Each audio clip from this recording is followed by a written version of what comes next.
course of dozens of episodes and scores of stories, A Scary Home Companion has introduced you to an electric and eclectic cast of no-goodniks, ne'er-do-wells, reprobates, scoundrels, heels, and villains.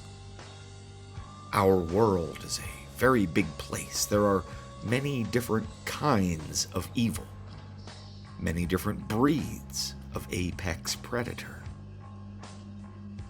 Although the stories that I tell are actual, and the events mostly factual, the names and ideas presented here have a penchant to take on a life of their own. As one person tells another, and they tell another, and so on and so forth down the line, the details change just a little bit with every telling. Incrementally, the story evolves. Very ironically, the more people that believe it, the less true it becomes. Ladies and gentlemen, this is how true stories become legends.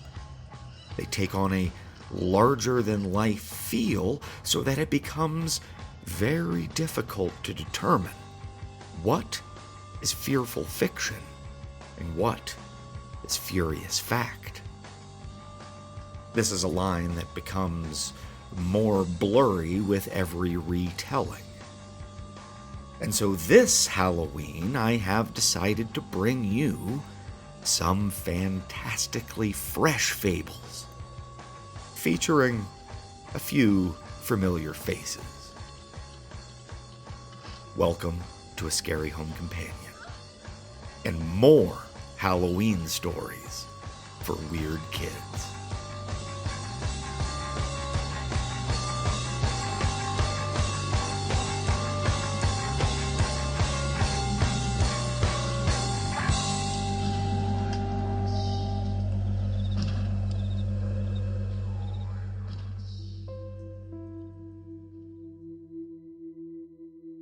Drinking whiskey in the kitchen and telling scary stories around the fire.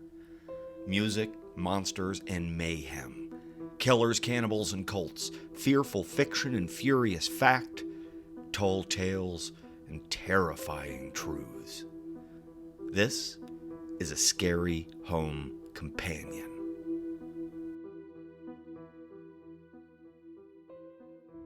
It was a typical midtown bar on an anything but typical night. Halloween was jam-packed, it was loud, it was raucous, it was wall-to-wall costumes.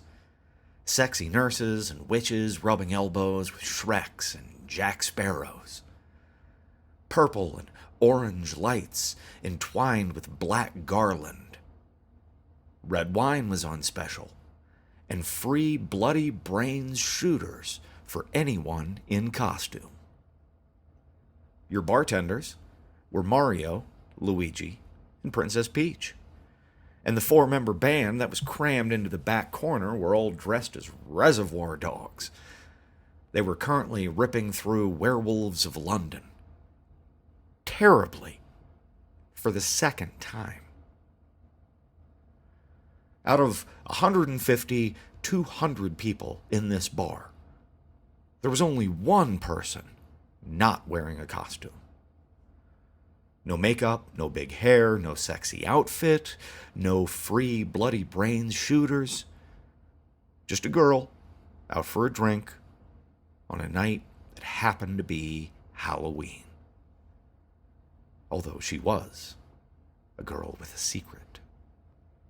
She sipped red wine. A fairy with Tinkerbell wings lighted on the bar stool next to her and chirped, "I'm buying the next round." "Thank you very much," the woman said. She finished her wine in one big gulp. The fairy said to her, "You really stand out. I don't know if you're making an anti-Halloween statement or whatever, but it is working for you. It's like you don't care about any of this. I'm Tink. Cute, the woman said. My name's Mercy. Thanks for the drink, Tink. I have to know, Mercy. Is there a reason you aren't wearing a costume? Like, are you religious or something? Mercy turned in her seat. The band was stumbling through Don't Fear the Reaper as the drunken crowd shouted for more cowbell. Mercy raised her voice over the din. There is a reason. You see, Tink, I wear a costume every day. A mask, a whole persona. Not like the kind you're wearing here, the fake kind. I literally become someone else, the fairy said. Like an identity thief? Sort of, but not in the way you're thinking.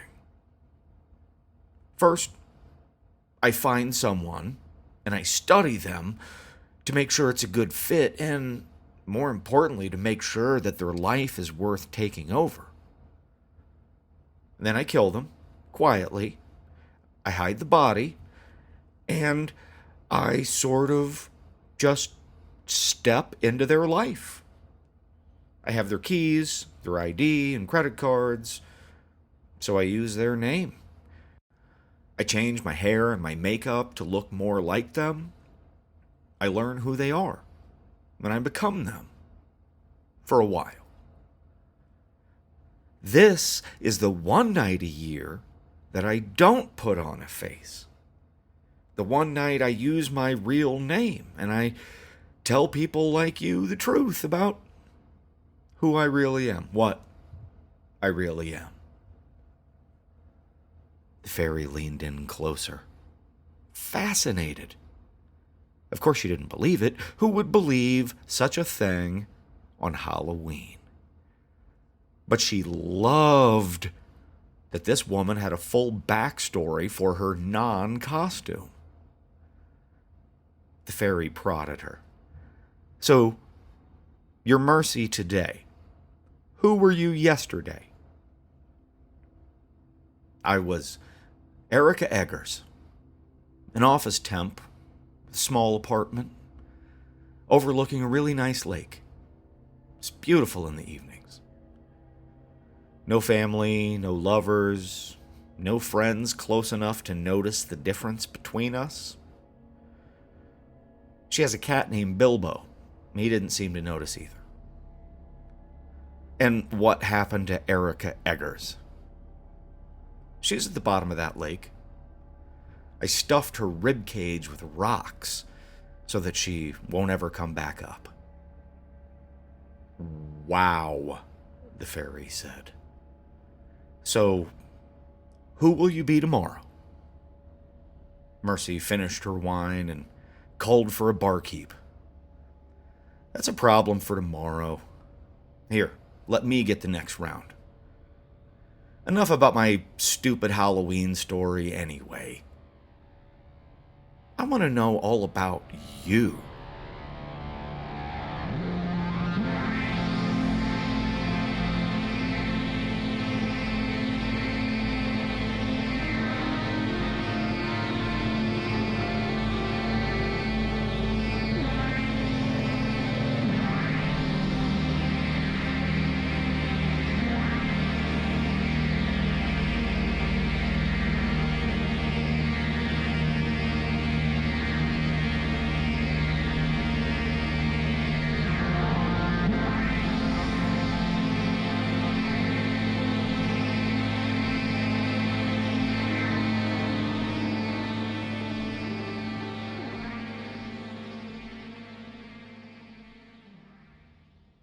On Halloween night, the spirits and specters are abound. The veil between life and death is at its thinnest on this night, and those from the other side can come back. There are other ghostly figures that also haunt the darkest places of America. Ones that don't need a special night. Ones that live among us, always. Like the Southern Gentleman. The Southern Gentleman has drifted the roads and highways of this country since the advent of roads and highways. He's always looking for his next ride. But any who pick him up do not live to tell that tale. The Southern Gentleman has left a path of crashed cars, mangled bodies, and whispered warnings for over 200 years. And to him, Halloween was just another night, another ride. He was in East Texas, on a stretch of road so old, the signs had been worn smooth by the wind and the sand. The gentleman walked. He'd been walking for who knows how long, when that smoky black semi pulled up alongside him. The gentleman stopped, turned. He tipped his wide-brimmed hat back further on his head so that he could look up and see a trucker shouting through the window. "Trick or treat, huh?" The gentleman took off his hat and bowed his head. "Much obliged for you stopping. Long drives make me lonely. Come on, get in." The gentleman climbed into the rig. It smelled stale inside. Old smoke and moldy styrofoam cups. "I'm headed up to Oak Hills," the trucker said, jamming his gears. "That's not too far," the gentleman responded. "Where are you off to after?" "I don't know that yet. Have to meet my wife, and I expect she will have some thoughts on what the after part entails." The gentleman relaxed in his seat. He put the toe of one boot up on the dash and settled his hat on the bend of his knee. "You always stop for us wayfaring strangers?" The trucker laughed. "My dad used to drive. He called y'all pilgrims." "Pilgrims? I like that." The trucker said, "You've heard that one before?" "Yeah, once."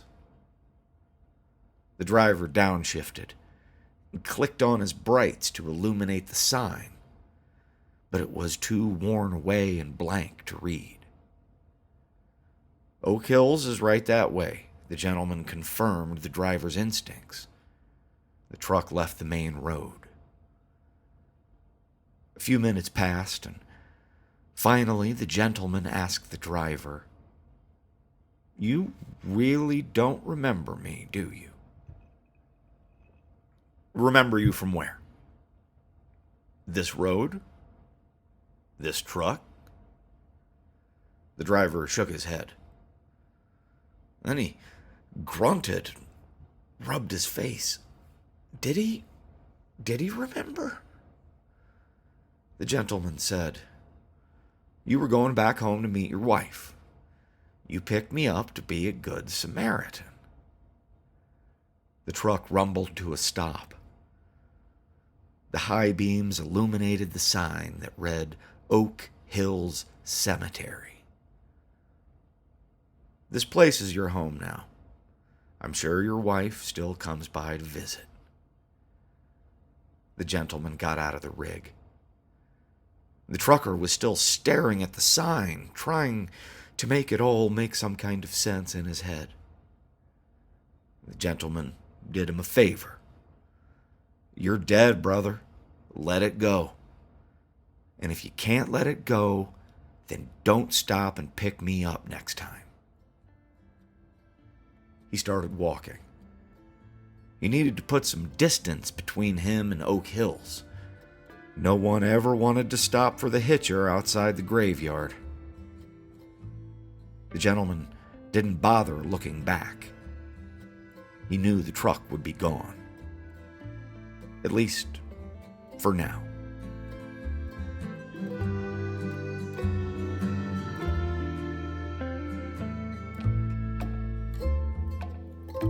I'm just a poor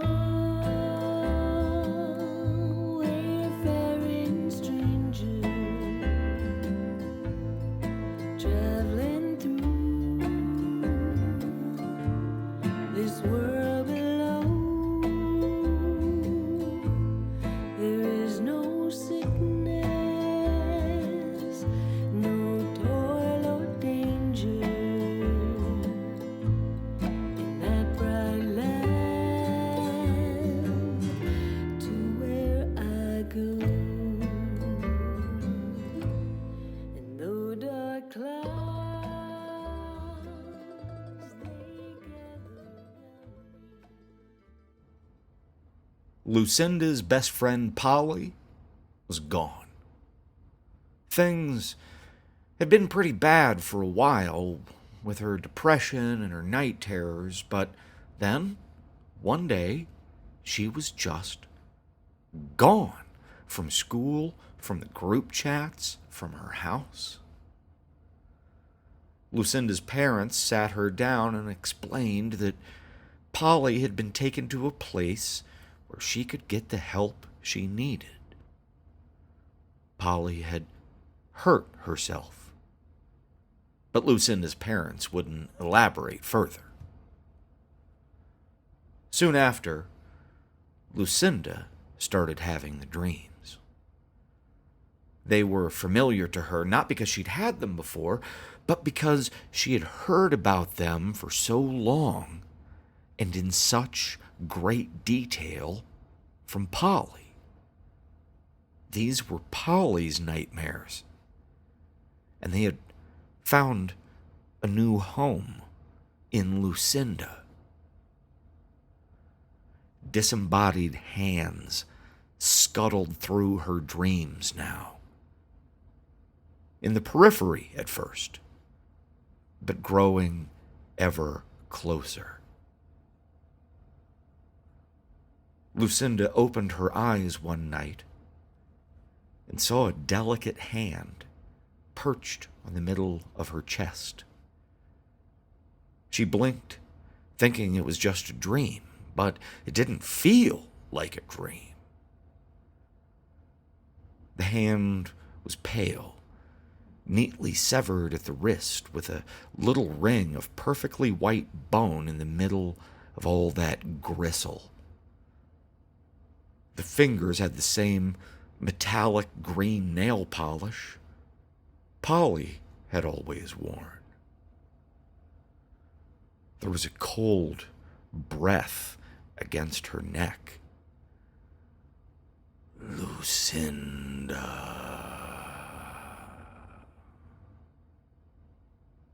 It was only when the hand ran up her neck and slithered its fingers into her mouth that she woke up. The dreams got worse from there. Steadily, incrementally worse. Lucinda woke up tired. She became ever more exhausted as the weeks wore on. One night, she thought she heard crawling behind her bedroom wall. Hands moving around like fat, meaty spiders. She would sleep with the lights on. She would see hands emerge to shut them off before crawling towards her bed. The dreams were always so vivid, so real, that Lucinda never realized she was asleep until the panic set in, and she woke up with a gasp, or a scream, or tears. One night, she heard a rustling in her closet. She tried the light switches, but they didn't work. She heard whispering in her ear. Lucinda.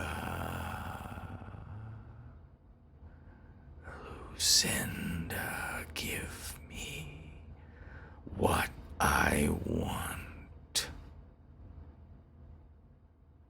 She pulled the closet open, and hands spilled out, poured out by the hundreds, scurrying around the room and desperately trying to crawl up her legs.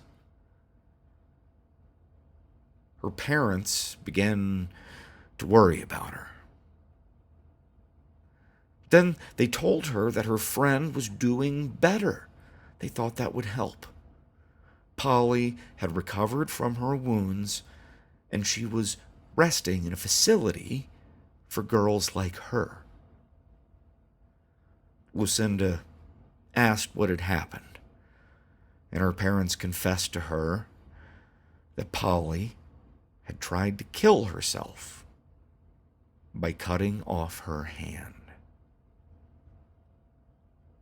Lucinda understood right away that her parents were wrong. The doctors were wrong. She knew Polly, and she knew that Polly wasn't trying to kill herself. She was just trying to make those dreams go away. So Polly had given the nightmare man what he wanted: her hand. It all made so much sense now. People thought Polly was crazy, but she was trying to save herself from going crazy. And now this boogeyman was coming for Lucinda instead. She fought sleep for as long as she could. Her parents came to check on her the next morning, and they didn't seem to notice all the severed hands that were crawling all over them. Was she still asleep? Or had this spilled over into her waking life somehow? Lucinda, give me one, or I'll take both. Lucinda waited until her parents were at work, and then she sat up and turned on her father's table saw. There was a big circular saw blade set on a short arm. All it would take is one hard, fast push down, and it would be over. Lucinda did not want to die. She also didn't want her friends and family to think that she was trying to kill herself. That would just make all of this harder for them to accept. She just wanted to give the nightmare man what he wanted. She cinched a belt tightly around her upper left arm, just over the elbow. And then she tied rubber tubing under the elbow as tight as she could. She called 911 and left the line open. And then she cut off her hand. It was just as easy and quick as she thought it would be. She was pulling away a stump before the pain even set in. But then it hit her like a ton of bricks, and she crumpled into a heap as her freshly shorn wrist oozed little dribbles of sluggish blood. Lucinda awoke in a hospital. To her delight, she realized she had been asleep. For real. No nightmares, no hands, just sleep. That delight was short-lived. She saw her stump and felt the dull ache of her decision settling in. She looked around the room and was surprised to see it quite crowded. 4 other beds had been put into this suite. 4 other patients, all her age group, 2 of whom she recognized from school. All of whom were missing their left hands. but they slept peacefully.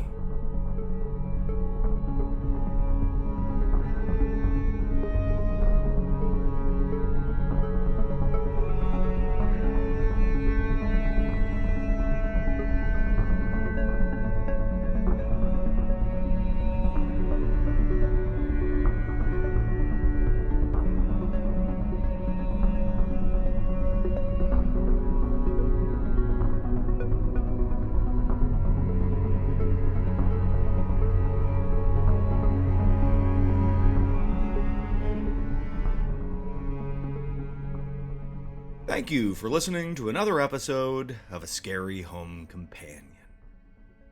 Find the show on social media, Instagram, Facebook, and Twitter, or contact the show directly at ascaryhomecompanion@gmail.com.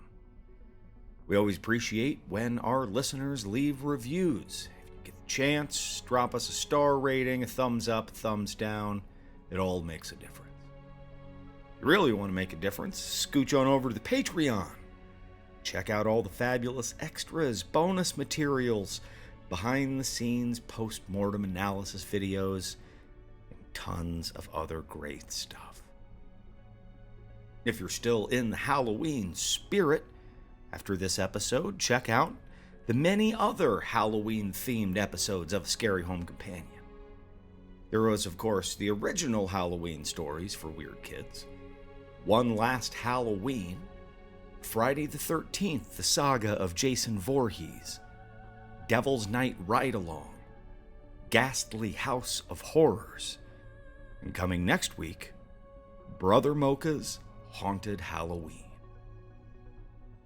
The episode was edited and produced by Jeff Davidson, featured the music, Haunted House Song by Planet Cock, Unforeseen Consequences by Techtheist, Wayfaring Stranger by Return to Normal, Universe in Hands by Kai Engel, No Hands by Lemon Yellow Haze, and Chelsea Oxendine with the theme music. This is Brother Mocha, giving you a little taste of what you can expect from the next episode of Scary Home Companion. I will be filling in as a guest host for a bevy of spooky stories, so y'all come on back for Brother Mocha's Haunted Halloween, and as an exclusive treat, you'll also get Brother Mocha's Halloween Jammy Jams, only on Patreon.